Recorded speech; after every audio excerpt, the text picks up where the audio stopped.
Hey everyone, Kings of War Battle Report, Brotherhood versus Varangur with me, Chris Christopherson. That's me, right there. We're going to be using Brotherhood versus Varangur. We're not going to be using the Clash of Kings tournament pack because my opponent isn't clued up on that. So if you see anything funny going with flyers, that's why. The army lists. Brotherhood army is going to bring a horde of martyrs, a horde of knights with brew of strength, horde of knights with caterpillar potion, regiment of order of redemption with nothing, horde of the forsaken with brew of haste, so 22-inch fly, 2 siege artillery, 2 diverted on steeds with heal 4, one's got inspiring talisman, adjutant on steed with typo there, the healing talisman, and forsaken beast with the breath attack. I'm going to bring my Varangur, Blood Swarm, Gifted Deceiver, Horde of the Fallen with Dwarven Ale, Horde of Direfangs with Brew of Haste and Gift of the Deceiver, Horde of Direfangs with Blessing of Gods and Gift of the Deceiver, 2 troops of Tundra Wolves, 1 Magus Conclave with Famulus. Not used this guy before, so I want to see if he's worth replacing the Horse Raiders for him. Herge of the Fallen, don't leave home without her, she's fantastic. And good old King on Chimera with the mandatory and social Dharma and Mark of the Deceiver. My opponent won the dice roll for table and took the one with the massive hill on it and deployed, as you can see. We've got 2 height 4 woods. We've got 3 height 1 hills. We've got a little farmhouse, which is height 3 blocking terrain. We said there'd be the obstacle being the wall and difficult terrain inside. We've got a height 2 blocking terrain there, and that's about it. We diced off, and unfortunately for me, Brotherhood went first. First turn saw a bit of jostling from the Brotherhood. The Knights of Brewer Strength came forwards a little bit with the characters behind, right tight behind, so my flyers couldn't get in there. Saw the Order of Redemption coming up just to kind of threaten this middle area with the flyers right tight behind them. Martyrs came along a little bit. Forsaken Beast marched up, ready to do some flame activity. Both trebuchets missed the targets completely. In the Varangur turn, good old Herja flies up behind this height 2 blocking terrain, knowing that obviously the flyers there are height 3, the beast's height 4, and I've got good lanes of sight down here. The Blood Swans march up, ready to take on the Martyrs, making sure that the Pegasi can't fly over the top of them and land behind them. There isn't room. The dogs hold back with that same thought in mind. If they're going to swoop down, they're going to get hit by these guys here. The Magus Conclave tiptoes into the woods, ready to do some blasting, and very sneakily, my king hides just an inch or so back from the front of these Tundra Wolves here. So the knights can charge in, but then they can't get in with the Chimera King. So they're going to have to kill a chaff first. The elite Direfangs coming up behind them as second wave, and sneaky little Brew of Haste Direfangs in there, ready to take on anything that comes at them. My cheeky Fallen have nipped into the woods using their Pathfinder and their Nimble just to turn, just to threaten the War Machine and to threaten the flanks of the Martyrs there. Pew Pew from the Magus Conclave. I think it puts a wound puts 2 wounds on the siege artillery and wavers it. Ho ho! Turn 2 for the Brotherhood. You know, they're in a desperate place. They've got 2 flyers bearing down them. They know they're going to get charged next turn, so they just take the bait, charge straight into that unit of Direfang, into that unit of Tundra Wolves, bang it right out completely. The Adjutant comes right behind to stop anybody charging him. The Brewer Strength guys move a little bit forwards, right, to do any flank charge and stuff. Should I charge into this big unit here? This unit weevils around a bit to try and get charges on these guys, maybe threaten the Mage Conclave. The birds just fly up a little bit. The siege artillery here is wavered, so can't shoot, but is fully healed up by the diverted. And this here siege artillery aims for the blood swan and misses. Obviously, in the combat there, the tundra wolves are completely wiped out. Varangur retaliation. Both units of Direfangs leap forwards, absolutely smushing the Night Horde in one go. Not a problem. The King flaps out the way first and charges into the siege artillery, completely smashing it to pieces. The Tundra Wolves head on up using their nimble there, just to charge into the Horde here, just to junk them up, get in the way. They're lucky. They get a wound on them, takes away their thunderous charge. Herja can just squeeze in between here and charges those Order of the Forsaken. Does 5 wounds on them. Good old Herja. Doesn't do anything to them. Just 1 point away from wavering them. The Fallen don't take the charge there, but they're just out of range charging the siege artillery, so they take a little sneaky nimble up there. The Blood Swan kind of want to charge up faster, but they're keen to make sure that these birds don't fly over them, which is what they've done. After the bloodbath down here, the Direfangs can't turn to face. They know they've got a charge from these guys probably coming. There's a potential charge from the birds because we're not using the Clash of King pack. I think this guy's just out of range, but these guys are definitely in. Turn 3 for the Brotherhood. Yep, in goes the Order of Redemption.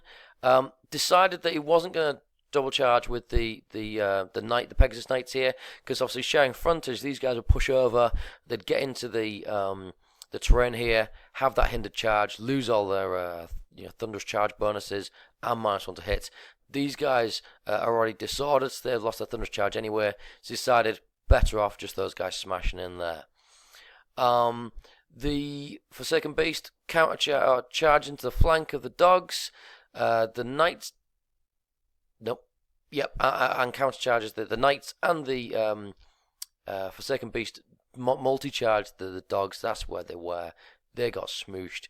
The Devoted head through the units and sneak behind, so the King can't charge them. He just moves out of the way of any kind of charge arcs. Sensible fellow. And the Martyrs just kind of sneak around a bit, so they're not getting flanked by the Forsaken. The Pegasus Knights decide to flap over the top of Herja and down here, threatening the flank of the Blood Swan. The Order of Redemption managed to do 11 wounds. Yikes! 11 wounds onto the Direfangs, but don't manage to break them. I got lucky with that. Varangur, turn 3, sees the King swooping down. Boosh does a combi charge with a counter charge and combo charge into the flank of the Order of Redemption. Smash them right up, kick them out of the park. Leaves the Knight standing. The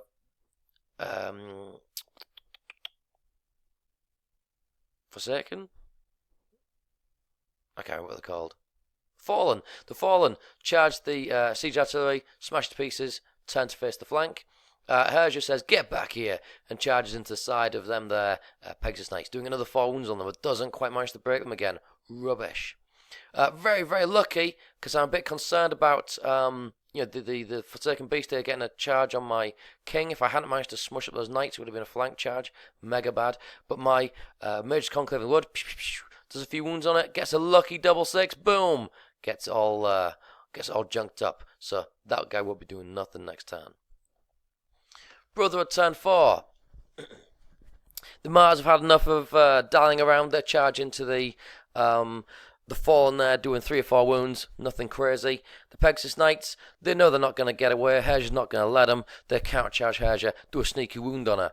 She doesn't, a sneaky 2 wounds, sorry. She doesn't mind. She heals 1 back for her Iron Resolve. What else happens? The Forsaken Beast just turns, gets healed up a bit by the, healed up completely by the devoted ladies. The knights, realizing they're in for a complete whole world of butt pain, decide to leg it over into the corner and try and turn around and do a turn 6 charge. Varangur, Herja goes back into them, the cheeky Pegasus Knights. Boosh, smacks them out this time, isn't taking no nonsense, heals all the wounds as well. The Fallen head straight back into the Martyrs, do about 8 wounds, obviously nothing because they ain't got a wave value, they're hard as nails. The Direfangs down here go boosh, straight into the what was a wavered Forsaken Beast, puts 5 or 6 wounds on it, not bad. The King, seeing that Night Horde's in a bit of a weird place, decides not to go into the Forsaken Beast, but flaps over next to the little ladies, trying to take away some of that healing.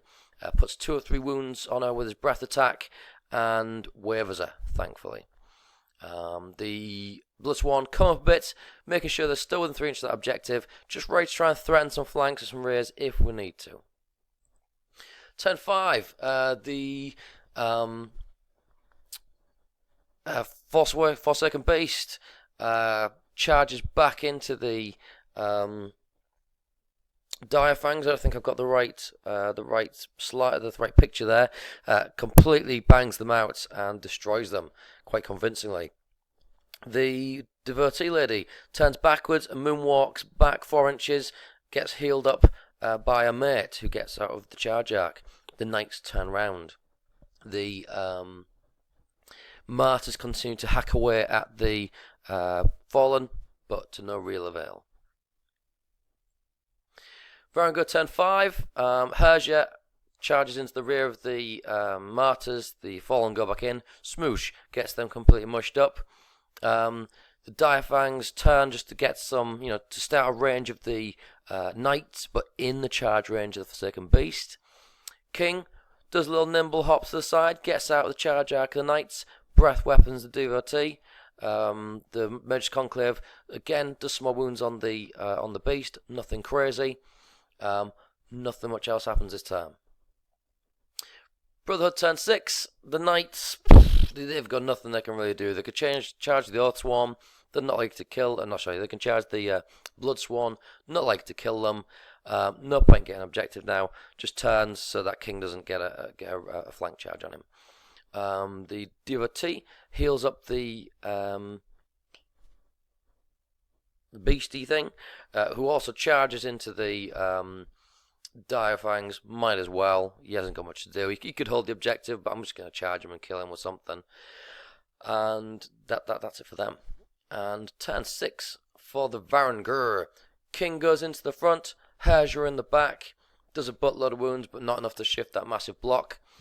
Bloodsworn come up just in case there's a turn 7. Might get the objective. Might charge the Knights in the back. Direfangs move up for one of those 2 things as well. The Fallen move up to get on that objective there. We rolled for it. There wasn't a 7th turn. Varangur totally got it. Kill and Pillage. We've got at least one objective for the Varangur. They decided to leave him in the end because we're doing such a good job of killing. The Brotherhood have got something like 555 points left, or 455 points, something like that. So it's an overwhelming victory to the Varangur. Pretty pleased about how the Mage's Conclave worked. That kind of the nimble, the individual rules, the -1 to hit them, stuff like that. Really cool. Hitting on 4s unless there's some kind of cover or shooting an individual was awesome. The Elite for 10 points was great. And Fury and Headstrong with the Mark of the Deceiver. Why leave home without it, Yeah, just a great show from everyone. Hopefully going to be posted some more. I'll try and improve my technique with this presentation business. It's the first time for me. Otherwise, I'll maybe catch you at an event somewhere. Ta-ta!